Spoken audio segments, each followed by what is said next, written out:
Gate lock ও special bus service বন্ধ হলেও চলছে অতিরিক্ত ভাড়া আদায়। গণপরিবহনের এমন অরাজকতার কথা স্বীকার করল খোদ বিআরটিএ ও মালিক সমিতি। বিস্তারিত দেখুন জাহিদ রহমানের রিপোর্টে। রাজধানীতে এখন আর চলছে না অতিরিক্ত সেবার নামে সিটিং, গেটলক বা স্পেশাল সার্ভিসের গণপরিবহন। তবে চলছে সিটিং সার্ভিসের আদলে অতিরিক্ত ভাড়া আদায়। অভিযানের দ্বিতীয় দিনে ইঞ্জিনিয়ার্স ইনস্টিটিউশনের সামনে ভ্রাম্যমাণ আদালতের কার্যক্রম দেখতে যায় বিআরটিএ ও মালিক সমিতি। এ সময় যাত্রীরা অভিযোগ করেন নিয়ম না মেনে ভাড়া আদায়ের। যাত্রীরা শুধুমাত্র সদরঘাট থেকে মিরপুর পর্যন্ত, যদি আমরা বলি যে শাহবাগ নামবো, কোনো যাত্রী উঠাইতে চায় না। ওবিল এলাকায় কয়জন যাত্রী আছে, স্টুডেন্ট বাদ দিয়ে ওই কয়জন যাত্রী শুধু লেখা বলে, তাহলে বলে গেট থেকে নেমে যান, আপনারা বাস থেকে নেমে যান। হ্যাঁ, খুবই খারাপ বলতে যে নেমে যান, আপনারা নেমে যান, অন্য বাসে চলে যান। হ্যাঁ, তাহলে আমরা কি করবো? হওয়ার আগ পর্যন্ত ভাড়া চায় না। এটা যখন পার হয়ে ক্রস হবে তখন ওরা ওদের ইচ্ছে মতো ভাড়া নেবে এবং কথা বলবে যে না পারলে নেমে যান। লাইসেন্সবিহীন চালক ও ফিটনেসবিহীন গাড়ির বিরুদ্ধে নেওয়া হয় ব্যবস্থা। স্পেশালভাবে যারা সিটিং সার্ভিস এবং গেটলক হিসাবে যে গাড়িগুলো ব্যবহার করছে তাদেরকেই আমরা ধরছি। আর হলো যে কি যাত্রীরা আপনারা যারা জানাচ্ছে যে ভাড়া বেশি নিচ্ছে, আমরা হাতে নাতে তাদেরকে দৌড়ে আমরা জরিমানা করতেছি। তবে মাঝপথে এমন অভিযানে বিপাকে যাত্রীরা। এই যে দেখেন স্টুডেন্ট গুলো আসছে, এদের পরীক্ষা আছে, কারোর জায়গা মতো যেতে হবে, কেউ কোনো অফিসে যাচ্ছে, কেউ হসপিটালে যাচ্ছে। আমি বাচ্চা দিয়ে স্কুলে থেকে বাসায় যাব, আমার বাচ্চাটা আরেকটা বাচ্চা বাসায় আছে, আমি কত তাড়াতাড়ি পৌঁছাবো সেই টেনশন আমার এখানে। যেখান থেকে শুরু হয় সেখানে যদি ভাড়া বেশি নেয় এবং যেখানে শেষ হয় সেখানে যদি ধরা হয় যে কাদের থেকে ভাড়া বেশি নেওয়া হয়েছে, সেটা বেশি উপকৃত হবে। অভিযান এড়াতে যেসব মালিক রাস্তায় গণপরিবহন নামাচ্ছেন না, তাদের বিরুদ্ধে কঠোর ব্যবস্থার হুঁশিয়ারি দিলেন সংশ্লিষ্টরা। কোনো সমঝোতা তো প্রশ্নই ওঠে না কারোর সাথে। আমরা বরঞ্চ যেসব মালিকরা গাড়ি নামাবে না তাদের বিরুদ্ধে আমরা অ্যাকশনে যাব। যেহেতু গাড়ি তারা বসাই রাখবে, প্রয়োজন হলে গাড়ির রুট পারমিট আমরা বাতিল করে দিব যদি তারা রাস্তায় গাড়ি না চালায়। গাড়ি যদি কিনে, এই গাড়ি তো তারা নিয়েছিল বসাই রাখার জন্য না, জনগণের সেবা দেওয়ার জন্য। লোকাল সিটিং ভাড়া এক, সিটিং এর যদি যাত্রী সাধারণ মনে করে আইনগত কাঠামো দিয়ে চালানো হবে যদি এটা প্রয়োজন দেখা যায়। কিন্তু আপাতত আমরা সিটিং এর নামে অতিরিক্ত ভাড়া আদায় বন্ধের জন্য আমাদের টোটাল প্রোগ্রামটা আমরা হাতে নিয়েছি।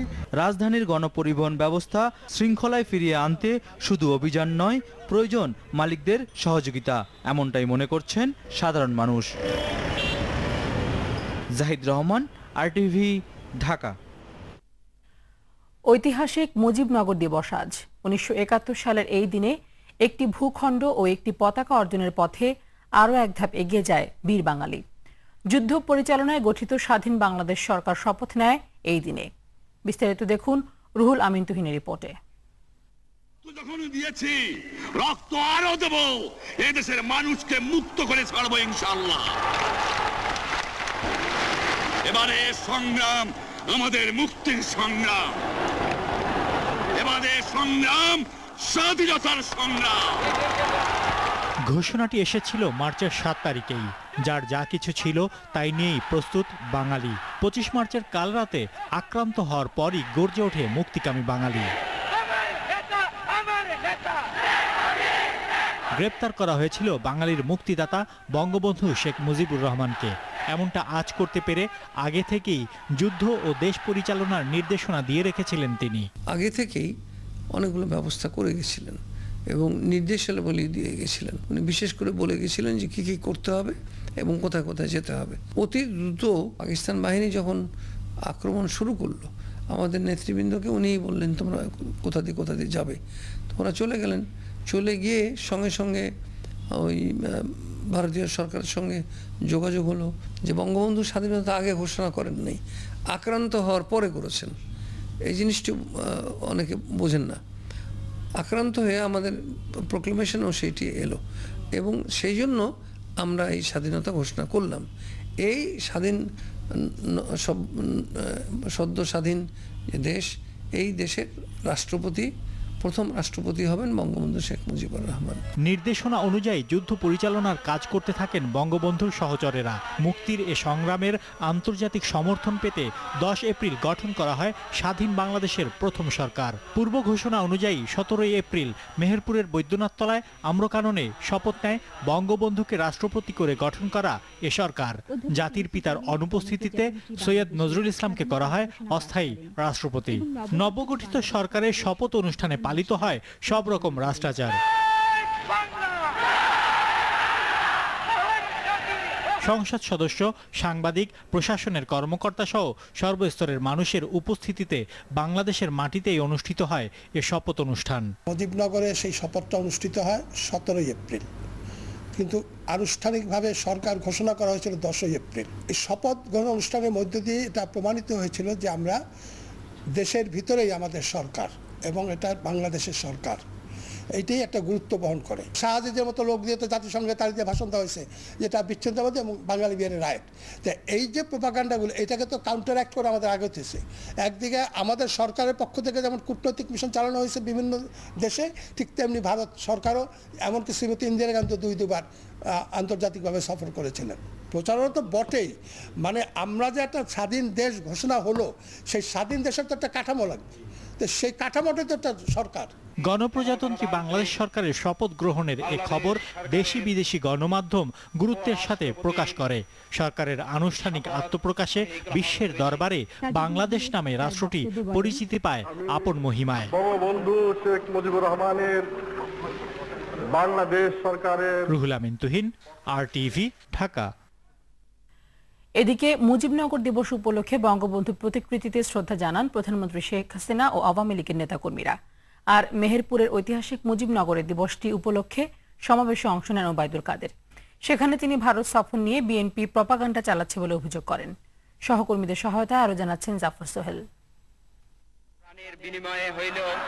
মুজিবনগরের ঐতিহাসিক আম্রকাননে 17 এপ্রিল 1971 যে দেশটির জন্মশপথ অনুষ্ঠিত হয়, সেখানে ছিলেন না দেশটির রূপকার, হাজার বছরের শ্রেষ্ঠ বাঙালি জাতির জনক বঙ্গবন্ধু শেখ মুজিবুর রহমান। কিন্তু শপথ গ্রহণকারীদের প্রতিটি উচ্চারিত শব্দেই সেদিন ধ্বনিত হয় অনুপস্থিত এই নেতার নাম।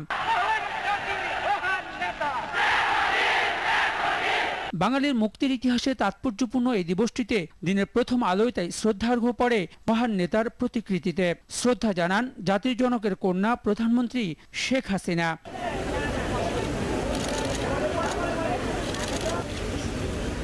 পরে দিবসটি উপলক্ষে স্বাধীন বাংলার অস্থায়ী সূতিকাগার ঐতিহাসিক মুজিবনগরের সমাবেশে যোগ দেন আওয়ামী লীগের সাধারণ সম্পাদক ওবায়দুল কাদের। গঙ্গা যাদের অন্তরে আছে, তিস্তা তাদেরই অন্তরে আছে। গঙ্গা যারা চুক্তি করে তিস্তা তারাই করবে, এটা তাদের চেতনা, এটা তাদের আদর্শ। এই বরিশালে দিবসটি উপলক্ষে বিভিন্ন কর্মসূচি পালন করে আওয়ামী লীগ। রাজশাহীতে দলীয় কার্যালয়ে জাতির জনকের প্রতিকৃতিতে শ্রদ্ধা জানান আওয়ামী লীগ নেতাকর্মীরা। এছাড়া নোয়াখালী, ফরিদপুর, কুমিল্লা, যশোর, নওগাঁ ও নারায়ণগঞ্জ সহ দেশের বিভিন্ন স্থানে নানা আয়োজনে মুজিবনগর দিবস পালন করা হয়। জাফর সোহেল, RTV। এবার অন্যান্য প্রসঙ্গ। প্রধানমন্ত্রীর ভুটান সফরে জলবিদ্যুৎ নিয়ে আলোচনা সহ 6টি চুক্তি ও সমঝোতা স্মারক সই হবে, এমনটি জানিয়েছেন পররাষ্ট্রমন্ত্রী আবুল হাসান মাহমুদ আলী। বিকেলে পররাষ্ট্র মন্ত্রণালয়ে এক সংবাদ সম্মেলনে তিনি জানান, মঙ্গলবার সকালে 3 দিনের রাষ্ট্রীয় সফরে ভুটান যাবেন প্রধানমন্ত্রী শেখ হাসিনা। পররাষ্ট্রমন্ত্রী জানান, এই সফরে দুদেশের প্রধানমন্ত্রী পর্যায়ে দ্বিপাক্ষিক বৈঠক অনুষ্ঠিত হবে। বৈঠকে পানি সম্পদ ব্যবস্থাপনা, জলবিদ্যুৎ, যোগাযোগ, কৃষি ও বাণিজ্য সহ বিভিন্ন ইস্যু নিয়ে আলোচনা হবে। দ্বিপক্ষীয় বৈঠকের পাশাপাশি ভুটানের রাজধানী থিম্পুতে অটিজম আন্তর্জাতিক সম্মেলনেও অংশ নেবেন প্রধানমন্ত্রী শেখ হাসিনা। বাংলাদেশ ভুটানের যৌথ উদ্যোগে international conference on autism and neuro developmental disorders সম্মেলনে বিশ্বের 31টি দেশের উচ্চ পর্যায়ের প্রতিনিধিরা অংশ নেবেন। আগামী ডিসেম্বরে মহাকাশে বঙ্গবন্ধু স্যাটেলাইটের উৎক্ষেপণ করা হবে। প্রধানমন্ত্রী শেখ হাসিনার হাতে এই স্যাটেলাইটের রেপ্লিকা হস্তান্তর করে মন্ত্রিসভাকে এই তথ্য জানান ডাক ও টেলিযোগাযোগ প্রতিমন্ত্রী তারানা হালিম। প্রধানমন্ত্রী শেখ হাসিনার সভাপতিত্বে মন্ত্রিসভার এই বৈঠকে রাজশাহী শহরের উন্নয়নে একটি মহাপরিকল্পনা প্রণয়ন ও বাস্তবায়নের জন্য রাজশাহী উন্নয়ন কর্তৃপক্ষ আইন 2017 খসড়া অনুমোদন দেয়া হয়। বৈঠক শেষে মন্ত্রিপরিষদ সচিব জানান, প্রস্তাবিত আইনে মহাপরিকল্পনার পরিপন্থী ভূমি ব্যবহার করলে 50,000 টাকা জরিমানা বা 1 বছরের কারাদণ্ড অথবা উভয় দণ্ডের বিধান রাখা হয়েছে। এছাড়া বৈঠকে বাংলাদেশ পল্লী উন্নয়ন বোর্ড আইন 2017-র খসড়ার চূড়ান্ত অনুমোদন এবং আয়কর আইন 2017 বিষয়ে নীতিগত অনুমোদন দেওয়া হয়। এছাড়া ভুটানের প্রধানমন্ত্রীর ভুটান সফরে বাংলাদেশ ভুটান সংস্কৃতি বিনিময় চুক্তির খসড়া অনুমোদন দেওয়া হয়। এদিকে প্রধানমন্ত্রী তিস্তা সহ 54টি অভিন্ন নদীর পানি চুক্তি বা পানি সমস্যার সমাধান না করতে পারার অভিযোগ করলেন বিএনপির মহাসচিব মির্জা ফখরুল ইসলাম আলমগীর। দুপুরে রাজধানীর ডিপ্লোমা ইঞ্জিনিয়ার্স ইনস্টিটিউটে বিএনপি নেতা ও সাবেক এমপি ইলিয়াস আলী গুমের 5 বছর পূর্তি উপলক্ষে সিলেট বিভাগের সংহতি সম্মেলনে এই অভিযোগ করেন তিনি। এ সময় ইলিয়াস আলী গুমের ঘটনায় আন্তর্জাতিক সংস্থার সাহায্য পাওয়ার জন্য নেতাকর্মীদের একত্রিত হয়ে কাজ করার আহ্বান জানান মির্জা ফখরুল।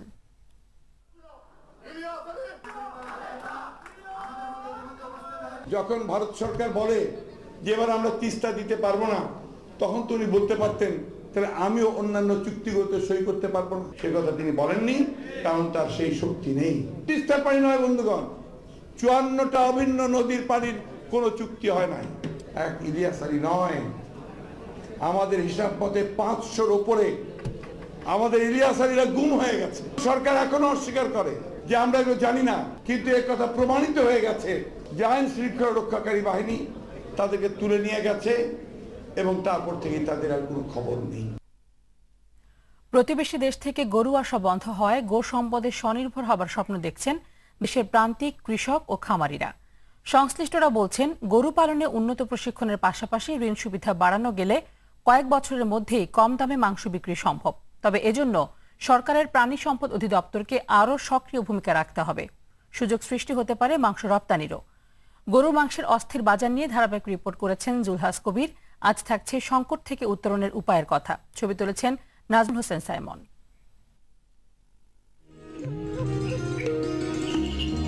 সংকটই পথ দেখাচ্ছে সম্ভাবনার। মানিকগঞ্জের শিবালয়ের আলোকদিয়া চরের বিস্তীর্ণ মাঠ জুড়ে যে গরু লালন পালন করা হচ্ছে তা কেবল সম্ভাবনার কথা বলে না, স্বপ্ন দেখায় দেশে গরুর মাংসের চাহিদা পূরণেরও। সম্ভাবনা জাগাচ্ছে গরু পালনে বাংলাদেশের স্বনির্ভরতা অর্জনেরও। হঠাৎ করে ভারতীয় গরু বাংলাদেশে আসা বন্ধের পর যে সংকট 2014 সাল থেকে দেশবাসীকে ভোগাচ্ছে তাকেই দেখা হচ্ছে আশীর্বাদ হিসাবে। ভারতের গরু যদি না আসে তাহলে আমাদের কৃষকরা, বাংলাদেশের কৃষকরা বা এই চর কৃষকরা আরও গরু পালতে পারবে, ন্যায্য মূল্য পাবে।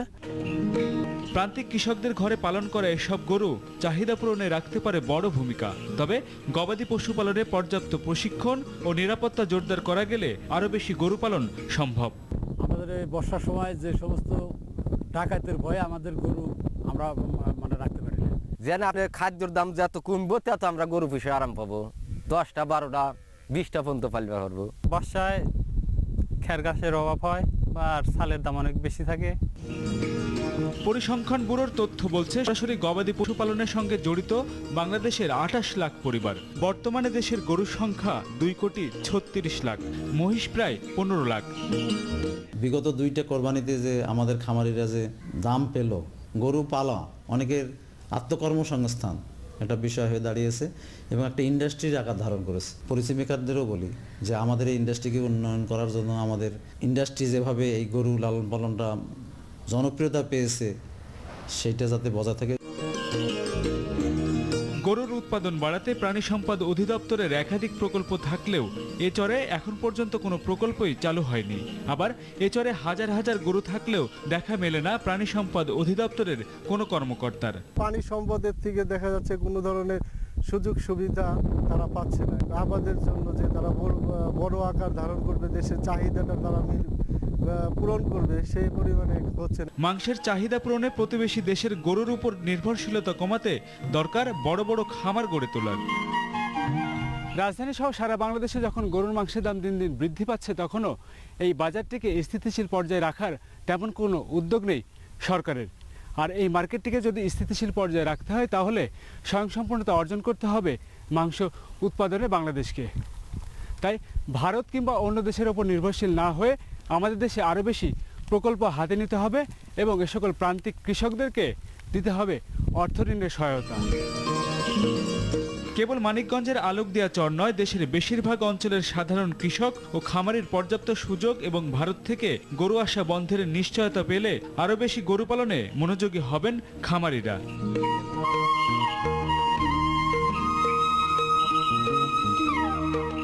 তবে প্রান্তিক কৃষকদের দেশি গরুর পাশাপাশি মাংসের জন্য উন্নত জাতের গরু উৎপাদন বাড়ানোও জরুরি।